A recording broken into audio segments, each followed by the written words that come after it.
There's a paradox happening in America in 2025.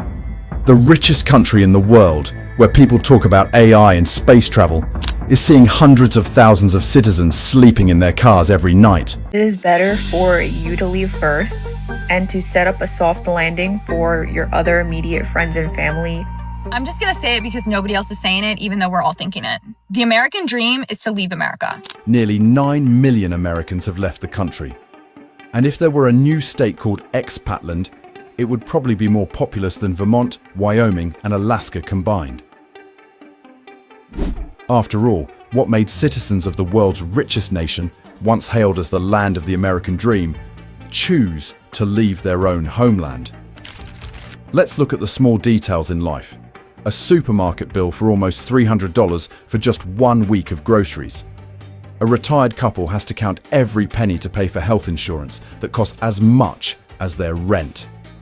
A family in Chicago is teaching their children how to duck when they hear gunshots, instead of how to cross the street.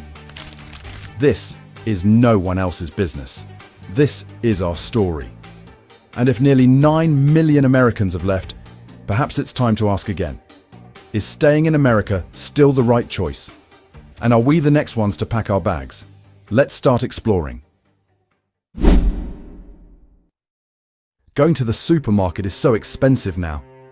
Before, I used to fill the trunk with groceries, but now there's only enough room to put them on the passenger seat. I just saw 2 bottles of juice for $9. The price is ridiculous. It's no longer a secret. Many Americans are complaining about rising food prices. And it's not just a subjective feeling anymore. According to the latest Consumer Price Index, CPI, the cost of shopping at supermarkets has continued to rise to nearly 330 points. This is the largest increase since 2016. The American dream, which used to be a full dinner, has now become a joke on the bill. Bananas are 50 this year compared to 38 last year. Coffee has increased by up to 40% in a year and is now priced at $8.99. Ground beef is currently priced at $7.67, while a year ago it was only $6.77. Everything is so expensive that many Americans have to cut out a meal a day.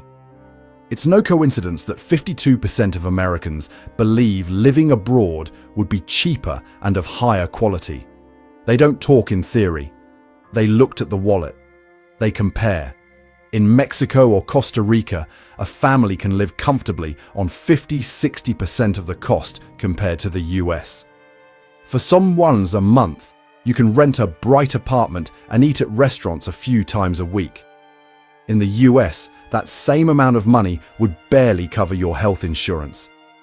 A woman shared, "Every time I go to the supermarket, it costs at least $300. And my energy bill has increased by 70%.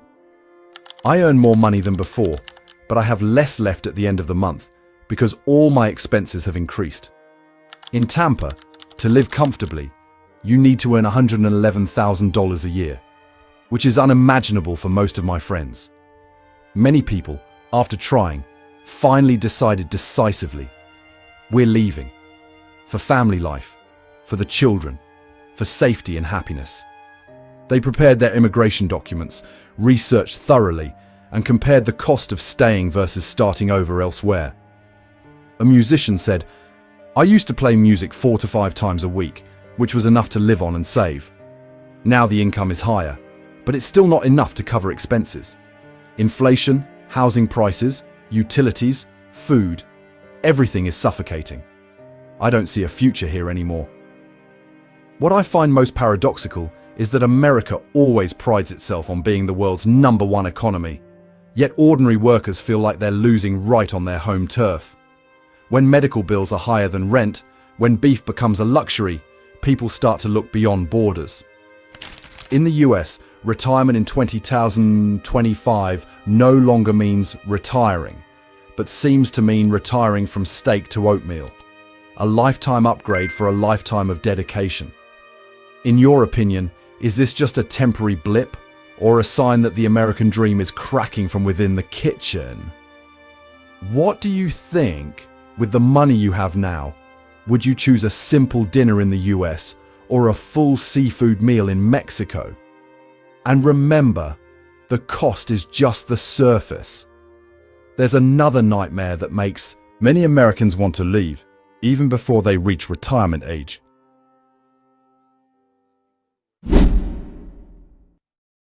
The United States spends more on healthcare than any other country on the planet. Over $2,500 per person per year, double the OECD average. At first glance, this sounds like a health paradise. But the irony is this: Americans are the people who are most afraid of going to the doctor. From 2000 to 2019, global healthcare spending reached $8.5 trillion, equivalent to nearly 10% of the world's GDP. But in the US alone, that number is even more staggering. 20% of GDP, meaning for every dollar spent, 20 cents goes to healthcare. Americans pay twice as much as people in other wealthy countries. But the results are not at all proportionate. Every time they go to the doctor, instead of asking, "Can my illness be cured?" Americans ask, "Can I afford this bill?"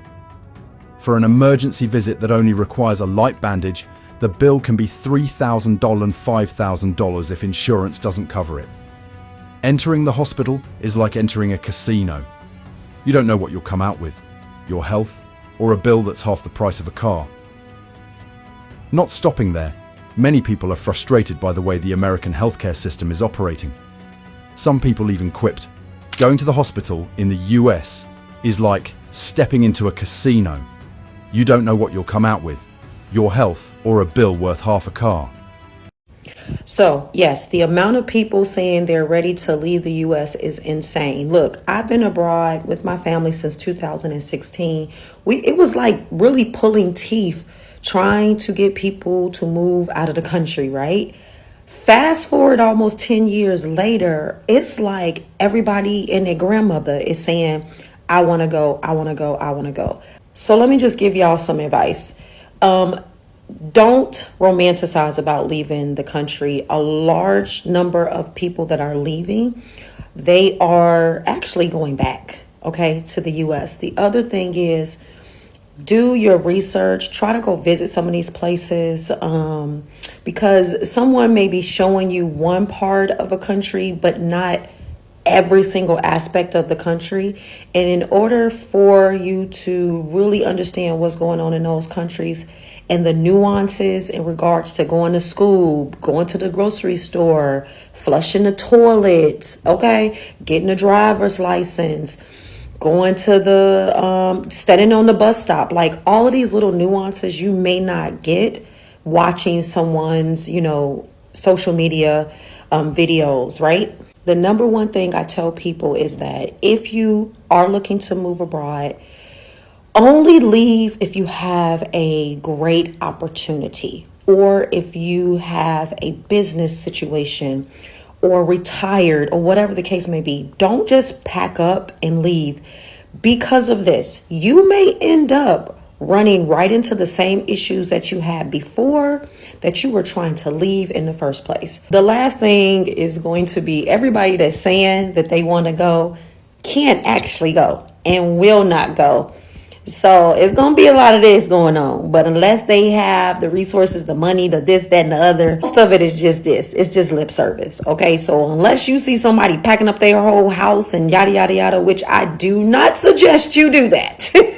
Because if you don't like it and you ain't got nothing to go back to, that's on you. Okay.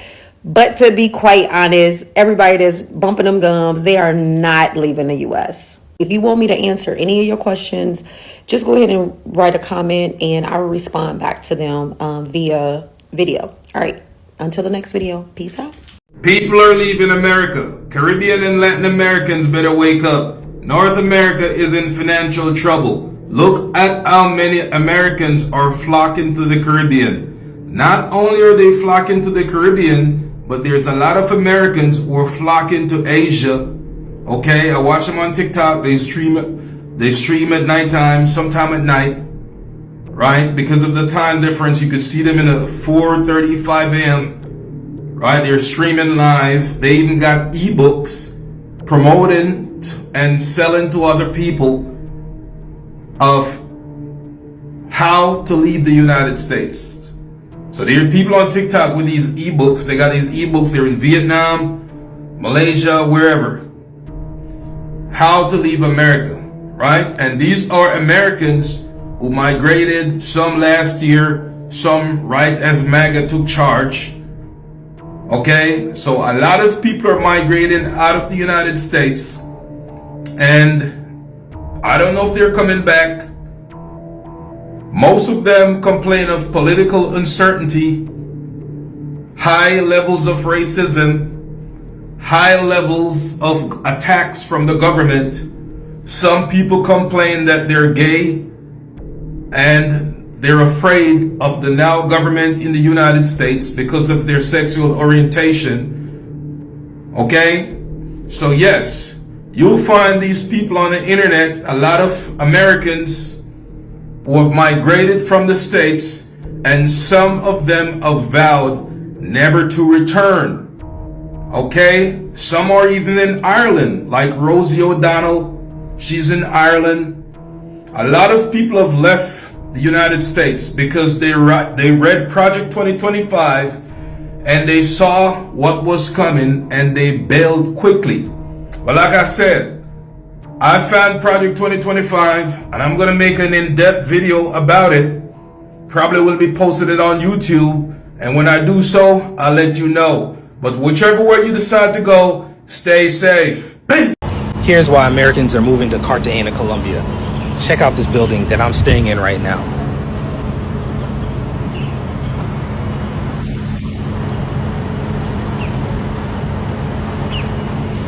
You see that it's a high-rise, floor-to-roof windows, sliding doors. This is a 2-2 right here, 2-bedroom, 2-bathroom, master bedroom. Got the balcony connected to both rooms. Nice, pretty big living room, nice kitchen, tile floors. Pretty high ceilings, all for $900 a month. Cartagena is the most expensive city in Colombia, but still, beachside, similar to South Beach, right by the water. For $900, I can walk across the street to the beach. I got a 2-bedroom, 2-bathroom, and a high-rise. Well, really, it's not my apartment. It's a good friend's apartment, but I'm staying here right now. This is why so many people are moving overseas. Call it the passport movement, the digital nomad movement, the Americans going overseas movement, whatever you want to call it. But that's what's happening right now. Miami is extremely expensive. Many large major cities in America are expensive. And people, we want to have a high quality life for a decent price. So come out here to Cartagena. It's good times. And move if you can. All right, so I'm here with my guy Thomas. He's from LA and he's a pilot for a major airline. I'm not going to tell you because you may be trying to look for him. But anyway, he is planning his move here to Dominican Republic. So tell everybody, what made you say that you were done with the U.S. and wanted to move abroad? The America I grew up in, the America I used to believe in, and not the America that exists anymore. Through my travels, I found somewhere that feels like home. Where I align with the values, I align with the culture, I align with the energy. My wife is from here. Her family became my family, and I found a place that has everything I want out of life, and it's here. Let me ask you this. If you move to Puerto Rico or the Virgin Islands, are you really leaving the U.S. or are you just trading, say, New York for palm trees? Does it mean that you're still under U.S. law? Here's the thing, they're still U.S. territories, specifically those two. So they're visa-free, but you're not free from U.S. taxes or rules. Now, if you're of Caribbean descent, I think it's totally different. It's a return home, reconnecting with family, friends, roots. But if you're not, it can get tricky. Resources are limited, cost of living can at times be higher than the mainland. I personally worry about gentrification.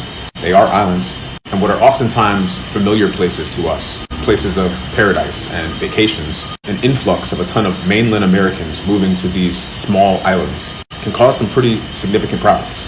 Now, if you're trying to use it as a test run, just to see if you can live in another country at all, not permanent, but easing yourself into living in another country, that might be a good call because it will be more familiar. But because of the items I mentioned previously and its proximity overall to the US, I wouldn't call it a perfect solution. But then again, perfect solutions don't actually exist. I hope it helps. My husband and I were sitting on the porch this morning and we were just discussing the culture in the United States and how there's always this undercurrent of like violence and hostility, and it's everywhere all the time, and you feel very vulnerable to it. And sometimes you don't really even know you're feeling it, but it's there. And I asked him, when you go to a movie theater, do you assess who's in the room and who might be a threat and who might be hiding something in their coat, and like what you would do if they just like stood up and started shooting? Like, how are you going to get out of the room? How are you going to keep our boys safe? And he's like, yeah, I do. And I said, I do too. We never talked about that openly. And we both agreed, like, we do it all the time. We're at the grocery store, at a concert, at church, at our kids' school. What if who among these people is a threat? And what would we do if they stood up and started to do something? How would we get out of here? How would we protect our kids and ourselves? That is always in our minds. And I don't think we realize the mental toll and the physical toll that takes on us to always be doing those mental calculations. And then not only that, but the culture in the US is such that you're always feeling like someone is trying to get one over on you or like use you somehow. There's always this sense of like you're competing. You're not helping each other. You're not supporting each other. You're competing with each other. And that person he's your enemy. He's your neighbor, but he's also your enemy. Like you try to make sure that he doesn't mow on your side of the lawn too much because that's yours. That's your property. He's trying to take it from you. There's this sense of like it's real like selfishness and self-centeredness and gotta get mine and keep mine and not let anyone else take mine. And I'm really looking forward not to feel that all the time. I don't think we realize that we're feeling it. We're not conscious of it all the time, but I really want to not feel it, you know? And I want to raise my sons not to think that way or have those sort of feelings or have to do those calculations in their head about like, how am I going to get out of this without getting shot? That's what I want. So that's why I am taking my two sons, who are 7 and 9, and my husband and myself to the other side of the world to get away from this place. There's a paradox happening in America in 2025. The richest country in the world, where people talk about AI and space travel, is seeing hundreds of thousands of citizens sleeping in their cars every night. It's not because they like van life or are passionate about freedom, and because they have nowhere else to go. A federal report shows that homelessness increased by 18% in just 1 year, and most of the increase came from people who still have jobs, still pay taxes, still try to hold on to the American dream. They just now live in a Ford Transit. Look around. Rent is skyrocketing. Wages are stagnant. New court rulings allow cities to fine people for sleeping outdoors. And what's the result? People drifted into the parking lot, hiding among the taillights. The question is no longer how many people are living in the car, but rather, why would a wealthy nation allow that to become the new normal? Today, we'll break down 5 reasons why living in your car could be the new symbol of the American crisis in 2025. You know, in 2025, renting a 1-bedroom apartment in Los Angeles will cost nearly $2,800 per month. In New York, over $4,000, the equivalent of the monthly price of a used Ford Focus. And the national average salary? It increased by less than 4%. That means house prices are increasing 5 times faster than wages. A study by the National Alliance to End Homelessness shows that for every $100 increase in average rent, homelessness increases by 9%. And now, those who once paid taxes and owned homes are paying off their sleep debt in their own cars. The car, once a symbol of American freedom, has now become the temporary home for millions. It sounds both funny and bitter. People no longer say they work to buy a car, but rather that they have a car so they can go to work. The steering wheel, which was originally used to turn right, is now being used to avoid paying rent. Where does the real cause lie after all? Because when housing costs become a race that wages can't keep up with, Middle-aged workers who were once stable suddenly find themselves drifting off the map of stability. It's not that they're lazy. They still go to work, still pay taxes, and still maintain their dignity. But at the end of the month, they had to choose: pay rent or pay for the car. A man in the Bay Area recounted, "I used to live with 2 roommates. When the rent increased by $300, I left. The old van is now home. At least the landlord can't kick me out of the parking lot." The issue is even more concerning when this isn't just the story of a few individuals. It's a symptom of a misaligned economy, where the American dream is now folded small enough to fit in a car trunk. The sarcastic remark sounds like a joke, but it's true. In America now, whoever has a garage is rich. Anyone living in a vehicle is taking a shortcut to real estate. So the question isn't why they choose to live in cars, but rather, why does a country with an abundance of empty houses force its citizens to turn their cars into overnight sleeping quarters? What do you think if you had to choose between renting a house or sleeping in your car? Would you do things differently from them? And that's just the tip of the iceberg. Behind them, there's another group of people. Silent, invisible, but growing rapidly every day. Who are they? We'll get to them right after this. You know the most ironic thing? In the United States, the homeless are not always on the streets. Many people still have a roof. It's just a metal roof, 4 wheels, and a steering wheel. According to a report by security.org, over 256,000 Americans slept in unstable conditions, in cars, warehouses, or on the roadside. And that number is rising as quickly as the price of Starbucks coffee. In Los Angeles, a survey by the Homeless Services Authority shows that the group living in vehicles accounts for the largest proportion of unsheltered homeless people, even more than those sleeping in tents. A form of urban retreat where garages, Walmart parking lots, or public parks become temporary hotels. But why did they choose cars over shelters? It's simple. Shelters are crowded, noisy, lack privacy, and are sometimes unsafe. And the car, though cramped, it was a small space to hold on to a little bit of the last remaining So apparently the new American dream is getting the heck out of America. And as a girl who spent 1 year in Spain, I highly agree with it. There are so many things that you won't see that are wrong in America until you move outside of it. For one, those people in Europe are going to college for free or damn near close to free. We are spending somewhere between $40,000 and $60,000 a year for 1 year at university. I don't think that makes sense. Why are we getting the same degrees for extremely different prices? It's not adding up. 2, the food. Everyone in Europe is skinny. Everyone in America is fat, obese. Not everyone, but a lot of the people. Why? Because a lot of things that they put in our food, a lot of the ingredients, did you know they were banned here? Take a look at this photo. You will see the French fry in America at McDonald's and the French fry in Europe at McDonald's. And I can vouch for this because when I got to Europe, my French fries tasted like a potato. It didn't have any extra shit on it, and I could taste the difference. I don't think you just listened to what I said. Ingredients that are banned in Europe are in our food in the United States of America. You do with that information what you will. Number 3, the way they live life is completely different over there. We are a country that works.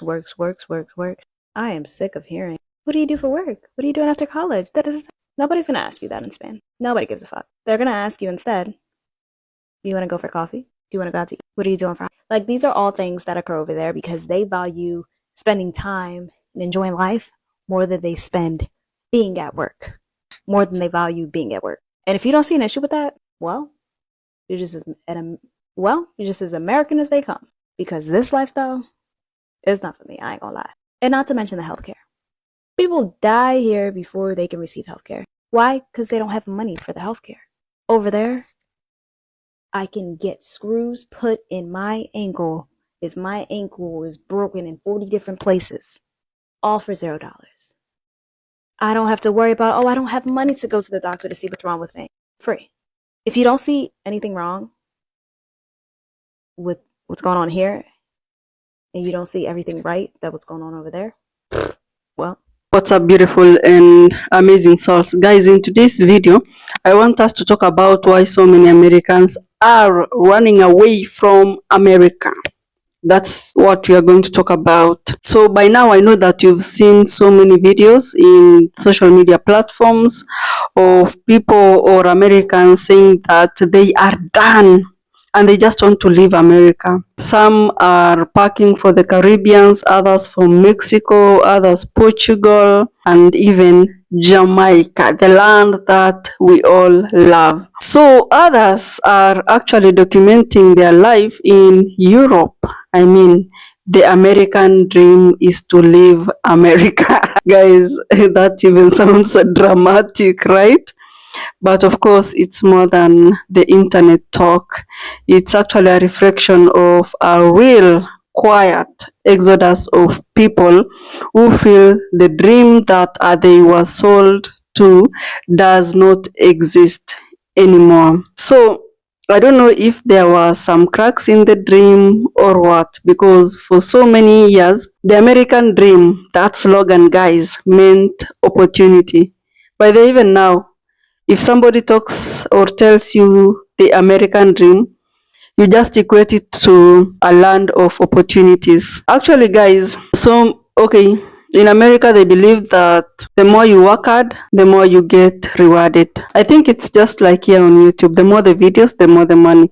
The lesser the videos, the lesser the money, right? And that if you worked so hard, you will probably own a home or buy a home.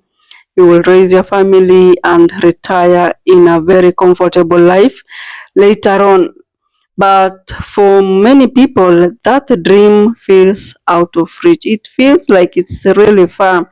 It's even impossible to get there. Of course, because of skyrocketing rent, student debt, healthcare costs, stagnant wages, which has actually left millions and millions of Americans are struggling just to stay, to just at least get some basic needs. A generation that once believed in hard work now feels trapped in endless hustle after hustle, where they have to work day in, day out, pay loans, and still they have this unstable income that is making them really hard to afford even a home, guys. So when people in the online space, in social media, are saying that they are actually fleeing America, what they really mean is that they're just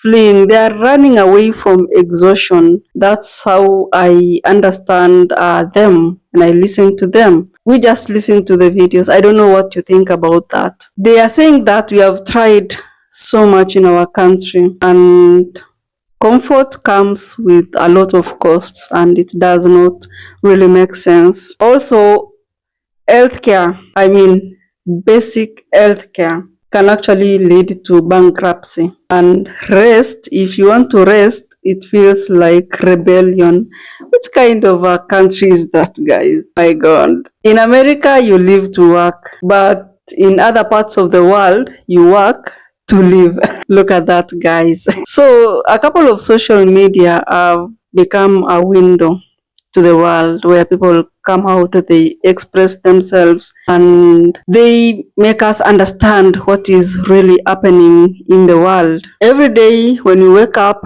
you will see creators in Europe, Asia, Caribbean, Africa, Australia.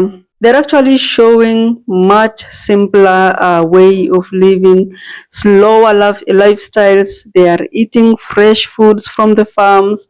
They are walking to markets, buying groceries, and taking many months of rest and vacations. And they are talking about balancing here and there, but that in America does not exist at all. Because actually, if you try to compare that to America's culture, it's not really easy for Americans to see what people are doing, and yet for them they feel grinded, you know. So many Americans have moved out of America, probably to Italy, to name them the countries that we just mentioned. And you know what? All of them are like, or they are probably saying, the American dream is to leave America, like just get away from America. Not because it's really hard, but because it's actually true. Some go to social media to get therapy. I mean, they take it as a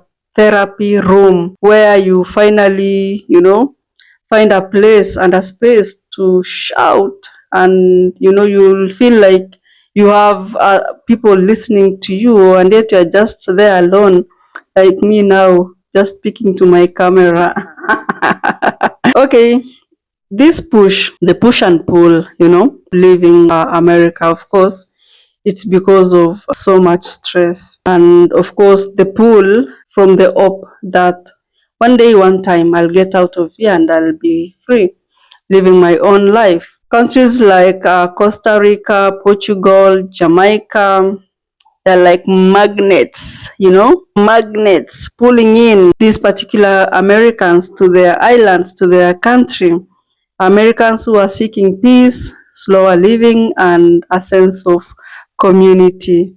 You know, in America, I heard there is no community, like sense of community.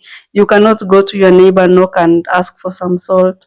But in these other countries, third world countries, if you don't have salt, you go to your neighbor, knock their door, and they'll give you actually beautiful, like, right? So those that are really dreaming of living or fleeing away from America, they're not just chasing calm and beautiful and peaceful life or cheaper rent.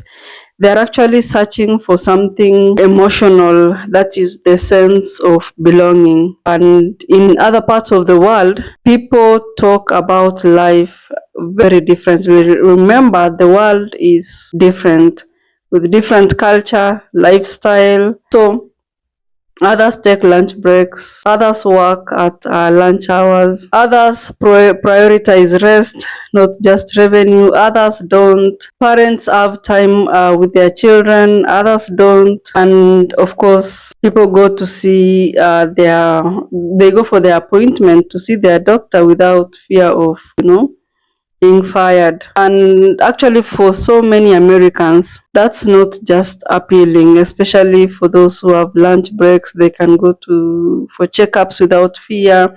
I mean, it's like really making them want to leave this American system. And of course, you're not trying to say that all this is perfect. No, nothing is perfect at the end of the day. Everything, you know, if you move abroad, it comes with its own struggles, culture shocks, bureaucracy, loneliness. But still, you see, those in America, those that really feel suffocated, you know, by the system there, they prefer the imperfection in these other areas abroad than, you know, they just want the fresh air and everything. So when we talk about all this story, what does it really tell us about America? That number one, when a large group of people, especially professionals, when they start looking for ways out, it's not just a trend, it's a message,